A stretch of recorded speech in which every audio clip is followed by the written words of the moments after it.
Okay, so imagine this.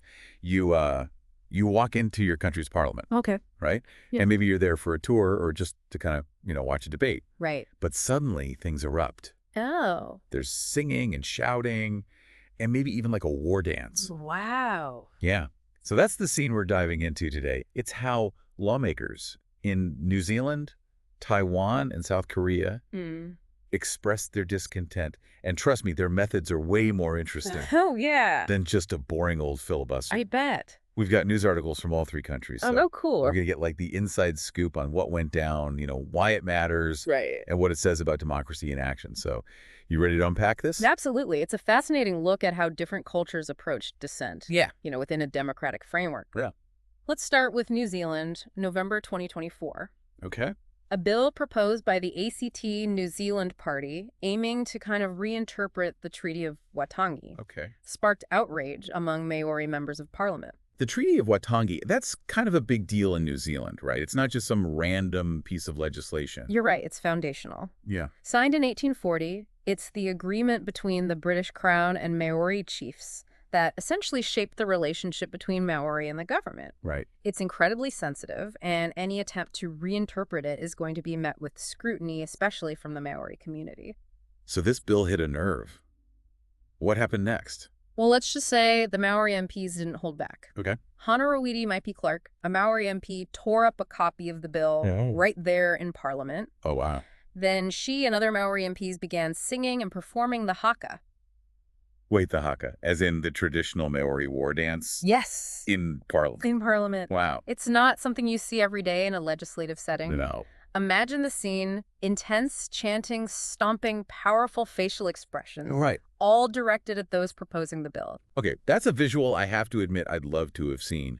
But it's not just the spectacle, right? Right. The haka carries a lot of weight culturally. Exactly. That's not just some random outburst. It's deeply symbolic. Yeah. Traditionally, Maori warriors performed the haka before battle to intimidate their opponents. Wow. And invoke the strength of their ancestors. Right. It's an expression of power, unity, and defiance. So performing it in Parliament was a deliberate choice. Absolutely. Not just a cultural performance. Yes. It was meant to send a very specific message. It was a way for Maori MPs to assert their cultural identity, Okay. their connection to the land, and their unwavering commitment to upholding the treaty. They were essentially saying, we will not be silenced and we will not let our rights be eroded. And how did the Parliament react to, well, all of that? The session was immediately adjourned. Wow. They actually had to vacate the building.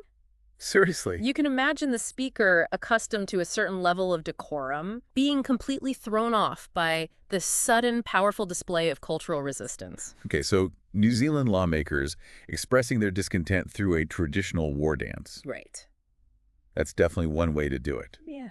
Now let's jump over to Taiwan in December of 2024, where things get a little less ceremonial and a little more physical. Right. We're talking about Taiwan's parliament debating amendments to the recall law. Okay.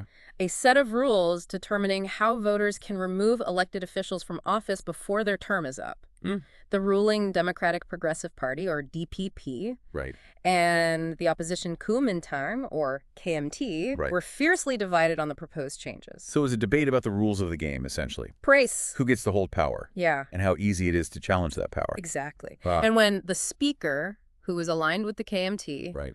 unexpectedly pushed for a final reading of the amendments, DPP lawmakers were furious. Oh, wow. They saw it as an attempt to rush through changes that would benefit the KMT and make it nearly impossible to recall their officials. So what do? Stage a walkout, start a filibuster. Let's just say things escalated quickly. Right. DPP lawmakers physically tried to block the speaker. Oh, my gosh. There was shouting, shoving furniture was overturned, clothes were even torn in the scuffle. Wow. It was chaotic. Okay, so from a powerful symbolic haka to a full-blown brawl. Yeah, Two very different approaches to Yeah. expressing discontent, very different. but both seem to be rooted in deeply held beliefs and anxieties. Exactly. In New Zealand, it was about protecting Indigenous rights Yeah. and honoring a historical agreement. Hmm. In Taiwan, it's about safeguarding a young democracy Right. and navigating a complex relationship with China. All right, we've seen cultural expression and outright brawling. Mm-hmm. Now let's head over to South Korea. Okay. Also in December 2024, where lawmakers took a different route to express their disapproval. This time the issue at hand was a motion to impeach President Yoon Suk-yeol. Okay. And instead of a dramatic showdown, the majority party, Yep. the People Power Party, chose a more strategic procedural tactic. They walked out. A walkout? That seems a bit anticlimactic after the haka and the brawl. It might seem that way. Yeah. But it was actually a very calculated move. Right. By walking out, they denied the parliament the quorum needed to vote on the impeachment motion. So it was a way to stall the process. Yes. Without actually having to engage in a debate they knew they might lose. Precisely. But here's where it gets interesting. Okay. The opposition leader, determined to highlight this tactic and shame, the absent lawmakers started calling out their names. Oh, wow. Urging them to come back and fulfill their democratic duty. Almost like a roll call. Yeah. But with a lot more tension hanging in the air. Yes. It makes you wonder, was this a display of respect for parliamentary procedure Right. or a cynical attempt to manipulate the system? That's a great question. And it gets to the heart of what we're exploring today. Yep. How do these different actions reflect the state of democracy in each country? Are they signs of healthy dissent or cracks in the foundation? To answer that, we need to dig a little deeper. So let's go back to that haka in New Zealand. Okay. On the surface, it's a powerful display of cultural pride. But what's really fascinating is how this incident exposes the ongoing tensions surrounding the Treaty of Waitangi. We talked about the treaty being like this foundational document. Yeah. But how does this specific bill connect to the anxieties that the Māori MPs were expressing through the haka? Well, the proposed reinterpretation wasn't just about, legal technicalities. Okay. You know, it touched upon deeply held beliefs about land ownership, resource management, Right. and the very essence of what the treaty represents for Maori. Some saw this bill as a step towards diminishing their treaty rights, potentially opening the door for further erosion of their sovereignty. So the haka wasn't just like a reaction to a single bill. Right. It was a manifestation of a much larger and deeper-rooted concern about the future of Maori rights and their relationship with the government. Precisely. And that's why it resonated so powerfully, not just within Parliament, but across New Zealand. Yeah. It forced the nation to confront the uncomfortable truth that the journey towards true reconciliation is far from over, even in a country often praised for its approach to Indigenous rights. Right. These underlying tensions can erupt in dramatic ways. It makes you think about how expressions of discontent are often about more than just the immediate issue. Yes. They tap into these historical grievances, cultural anxieties, and a sense of whether the system is truly working for everyone. Absolutely. And that brings us to Taiwan. Okay. Where the brawl over recall law amendments reveals a different kind of democratic struggle. Right. Here, the fight wasn't about historical agreements, but about the very rules that govern their relatively young democracy. So if the haka was about preserving the past, the brawl in Taiwan's parliament was about shaping the future. In a way, yes. Okay. The intensity of that clash reflects the high stakes involved. For the DPP, the KMT's proposed amendments weren't just about making recalls harder. Right. They were seen as a direct threat to democratic accountability. Wow. They feared it would give the KMT an unfair advantage and make it nearly impossible for voters to hold them responsible for their actions. And considering Taiwan's precarious position with constant pressure from China, any perceived threat to their democracy is going to be met with fierce resistance. Exactly. It's a context you can't ignore. Right. The DPP likely saw this as more than just a political maneuver by the KMT. They saw it as a potential erosion of the very system that protects Taiwan's autonomy. Right. That level of anxiety, when mixed with partisan rivalries, can create a volatile situation. So the brawl, while shocking, can be understood as a symptom of a democracy grappling with both internal divisions and external threats. It's messy, it's intense, but it speaks to how much is at stake for them. It certainly does. And then we have South Korea, where the tactic chosen by lawmakers seems almost subdued in comparison. But is it really? This walkout during the impeachment motion against the president raises a whole different set of questions about how dissent manifests and what it reveals about the political climate. It seemed like a clever way to stall the process. Right. But you mentioned earlier that there might be a deeper story here. What were you getting at? Well, think about it. Okay. This wasn't just any vote. Yeah. It was a motion to impeach the president. Right. And the ruling party's decision to simply walk out rather than engage in debate, defend their position, or try to rally support suggests something interesting about their calculations. They were confident they could weather the storm. Yeah. Or maybe they were trying to avoid a public showdown that could further damage their image. Those are certainly possibilities. Right. But there's also the perspective of the South Korean citizens watching this unfold.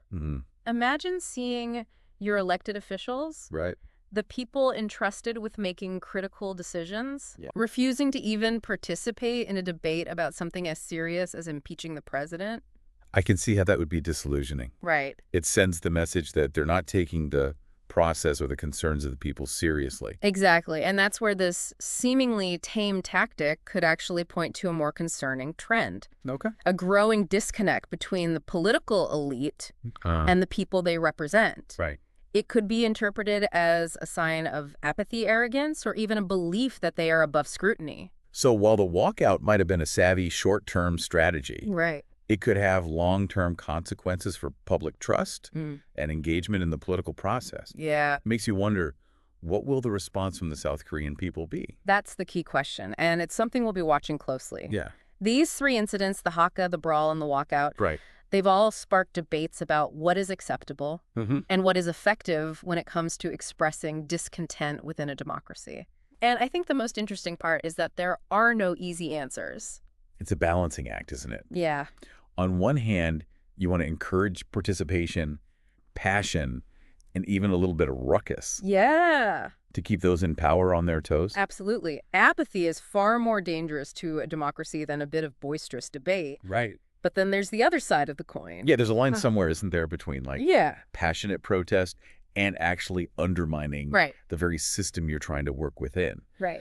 So where do we draw that line? That's the million-dollar question, and it's something that every democracy grapples with. Yeah. There's no one-size-fits-all answer. What might be seen as acceptable, even necessary in one context, could be completely inappropriate in another. So cultural norms, historical context, the specific issues at play, those all factor into where we draw that line between healthy dissent and destructive disruption.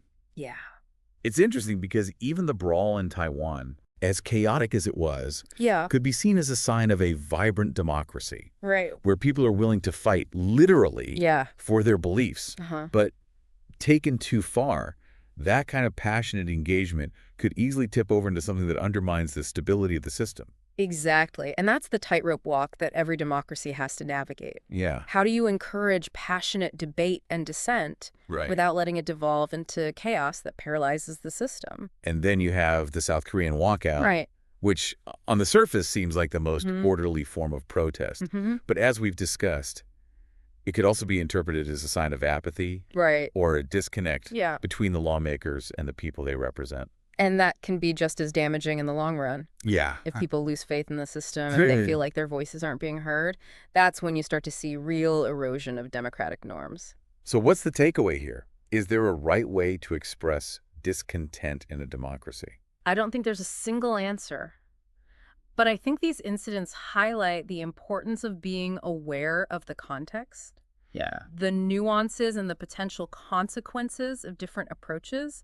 It's about finding ways to engage passionately and constructively without resorting to actions that could ultimately undermine the very system you're trying to influence.